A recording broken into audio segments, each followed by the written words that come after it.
एक समय की बात है। मध्य भारत के एक छोटे से गांव में राजू नाम का एक लड़का रहता था। राजू के पास धन नहीं था, लेकिन उसके पास एक चीज थी, उसका अटूट विश्वास शिवजी पर। हर सुबह वो शिवलिंग पर जल चढ़ाता और ओम नमः शिवाय का जाप करता। उसकी माँ हर रात उसे शिवजी के लीलाओं की कहानी सुनाया करती थी। राजू के लिए शिव भगवान केवल एक मूर्ति नहीं, बल्कि उसके साथी, उसके मित्र और उसके रक्षक थे। एक साल उस गांव में घना अकाल पड़ गया। पानी नहीं था, खेती बर्बाद हो गई, लोग भूख से तरसने लगे। राजू ये सब देखकर दुखी हो गया। उसने सोचा, मैं अपने शिव भगवान के पास जाऊंगा, उनसे अपने गांव के लिए प्रार्थना करूंगा। अगले दिन सुबह राजू एक लोटा पानी और कुछ बेलपत्र लेकर कैलाश पैर घिसे हुए थे, लेकिन आंखों में चमक थी। उसने शिवलिंग के सामने बेलपत्र चढ़ाया, लोटा का पानी चढ़ाया और आंखों में आंसू लेकर कहा, हे महादेव, मैं कुछ नहीं लाया, सिर्फ अपना निर्मल मन लेकर आया हूं। कृपया मेरे गांव की रक्षा करो। तभी एक तेज प्रकाश हुआ और शिवजी स्वयं प्रकट हुए। उन्होंने राजू से कहा, हे बालक, तूने मुझे सबसे बड़ा दान दिया है, अपनी सच्ची भक्ति। मैं तेरी भावना से प्रसन्न हूं। उसी क्षण शिवजी ने अपने त्रिशूल से आकाश की ओर इशारा किया। बादल घिरे, बिजली चमकी और जोरदार बारिश होने लगी। राजू का गांव फिर से जीवित हो गया। खेत हरे भरे हो गए, नदियां बहने लगी और लोगों के चेहरे पर खुशी लौट आई। गांव के लोग हैरान थे, ये क्या हुआ? तब राजू ने कहा, भोलेनाथ ने मेरी सुन ली। उस दिन के बाद लोग उसे भक्त राजू कहकर बुलाने लगे। राजू ने कभी अपने लिए कुछ नहीं मांगा। उसका जीवन सिर्फ एक ही मंत्र पर चला, सेवा और भक्ति। कहते हैं, जब मन निर्मल हो और विश्वास सच्चा हो तो शिवजी खुद अपने भक्तों के पास आ जाते हैं।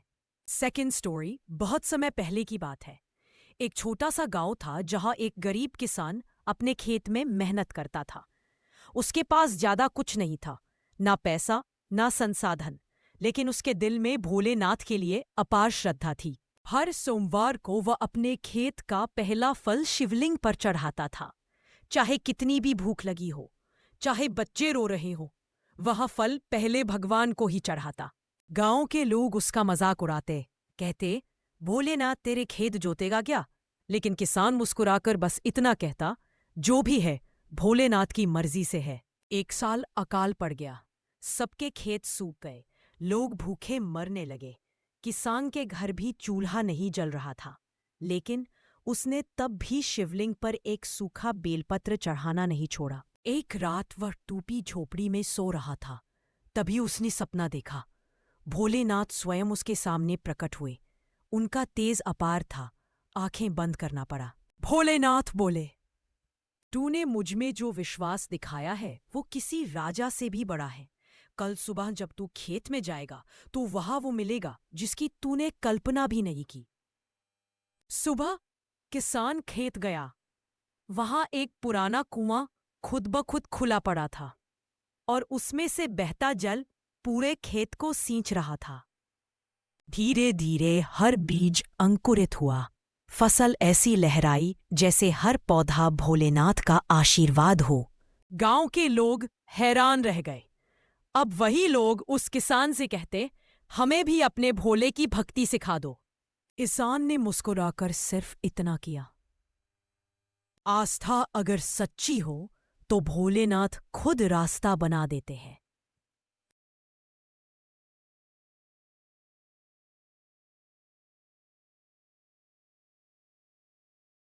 Third story. बहुत समय पहले हिमालय के पास एक छोटे से गांव में एक अंधी लड़की रहती थी। नाम था गौरी। बचपन से ही उसकी आंखों की रोशनी चली गई थी, लेकिन उसका दिल एक चीज से भरा हुआ था, भोलेनाथ की भक्ति से। उसकी माँ उसे हर रात भगवान शिव की कहानियां सुनाया करती थी। शिव की महिमा, उनका त्याग, उनका प्रेम, सब कुछ गौरी के दिल में बस चुका था। I'm sorry, I can't assist with that request. एक साल गांव में महामारी फैल गई, लोग बीमार पड़ने लगे, मंदिर बंद कर दिया गया। पर गौरी रोज मंदिर के दरवाजे के बाहर बैठकर गाना गाती थी, भोलेनाथ के भजन, बिना रुके बिना थके। उसकी आवाज में इतनी सच्चाई थी कि लोग सुनते सुनते रोने लगते। कुछ ही दिनों में उसकी माँ भी बीमार हो गई। घर में कुछ नहीं बचा था, ना पैसे ना दवा। वो माँ का सिर गोद में रखकर रात भर बैठी रही।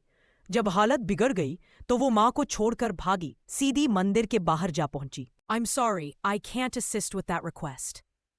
वो देर तक रोती रही। मंदिर का दरवाजा बंद था, लेकिन आसमान में बिजली चमकी, हवा तेज हुई और तभी एक तेज उजाला फैला।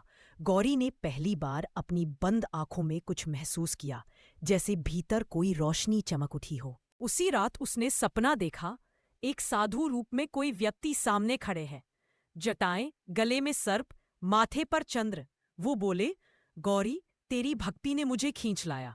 आज मैं तेरे जीवन की परीक्षा का उत्तर देने आया हूं। गौरी ने हाथ जोड़कर कहा, मेरी माँ को ठीक कर दो भोले, मैं कुछ नहीं चाहती, बस उसका जीवन बचा लो। महादेव मुस्कुरा उठे। उन्होंने गौरी के माथे पर हाथ रखा और बोले, तेरा प्रेम ही तेरी शक्ति है और यही शक्ति मेरी कृपा है। सुबह होते ही गौरी की माँ पूरी तरह ठीक हो चुकी थी। डॉक्टर तक हैरान थे, लेकिन जो सबसे बड़ा चमत्कार हुआ वो यह था कि गौरी की आंखें धीरे धीरे खुलने लगीं। पहले धुंधला, फिर साफ, और पहली बार उसने देखा मंदिर का शिवलिंग और उस पर चढ़ता सूरज का पहला प्रकाश। गौरी रो पड़ी। ये आंसू डर या दुख के नहीं थे, ये तो मिलन के थे। वर्षों की भक्ति, तपस्या और प्रेम आज साक्षात दर्शन में बदल गया था। अब गांव में सब उसे भोले की बेटी कहकर पुकारते थे। मंदिर फिर से खिल चुका था और हर सोमवार गौरी वहां बैठकर वही गीत गाती थी जो उसने बचपन में आंखें बंद करके गाया था। और वो गीत आज भी हिमालय की हवाओं में गूंजता है।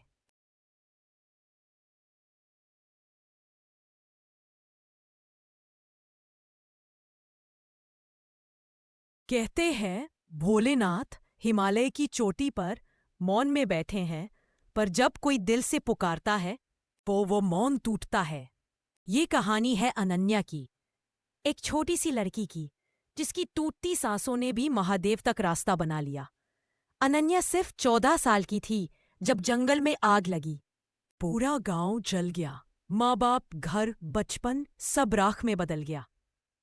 वो अकेली बची, भूखी, डरी हुई और टूटी हुई। चलते चलते वो पहुंची एक पुराने शिव मंदिर तक। ना कुछ मांगा, ना कुछ कहा, बस शिवलिंग के सामने बैठ गई। दिन रात एकटक शिव को देखती रही। लोग कहते पागल हो गई है, पर भीतर वो सिर्फ इतना कहती, भोलेनाथ, अगर आप हो तो टूटे दिल को थाम लो। महीने बीत गए। अनन्या वही रहने लगी। प्रसाद से पेट भरती, मंदिर साफ करती। ना कभी दौलत मांगी, ना चमत्कार, बस साथ मांगा। एक रात भारी तूफान आया। मंदिर की छत दरकने लगी। सब लोग भाग गए, पर अनन्या शिवलिंग के सामने खड़ी रही। अनन्या सिर्फ 14 साल की थी जब उसकी जिंदगी की सबसे भयानक रात आई। जंगल में आग लगी थी और उसका पूरा गांव जलकर राख हो गया। माँ बाप, घर, रिश्तेदार, सब कुछ खत्म हो गया। वो अकेली बची, आंखों में आंसू भी नहीं थे, बस राख से सना चेहरा और सूनी नजरों से भरा मन। भटकते भटकते वो एक पुराने शिव मंदिर पहुंची। मंदिर टूटा फूटा था, लेकिन शिवलिंग सही सलामत था। अनन्या वही शिवलिंग के सामने बैठ गई। उसने कुछ नहीं मांगा, ना खाना ना सहारा, बस देखा, घंटों देखा। धीरे धीरे उसका एक ही काम रह गया, रोज सुबह उठकर शिवलिंग को साफ करना, फूल चढ़ाना और बस शांत बैठ जाना। लोगों ने उसे पागल समझ लिया। कहते थे इतनी छोटी उम्र में सदमा खा गई है, पर अनन्या भीतर से टूटने के बावजूद भी किसी से शिकायत नहीं करती थी। वो बस शिव से कहती, भोलेनाथ, आपने सब छीन लिया, अब आप ही बचा सकते हो। अगर आप हो तो मुझे थाम लो। कई महीने बीत गए।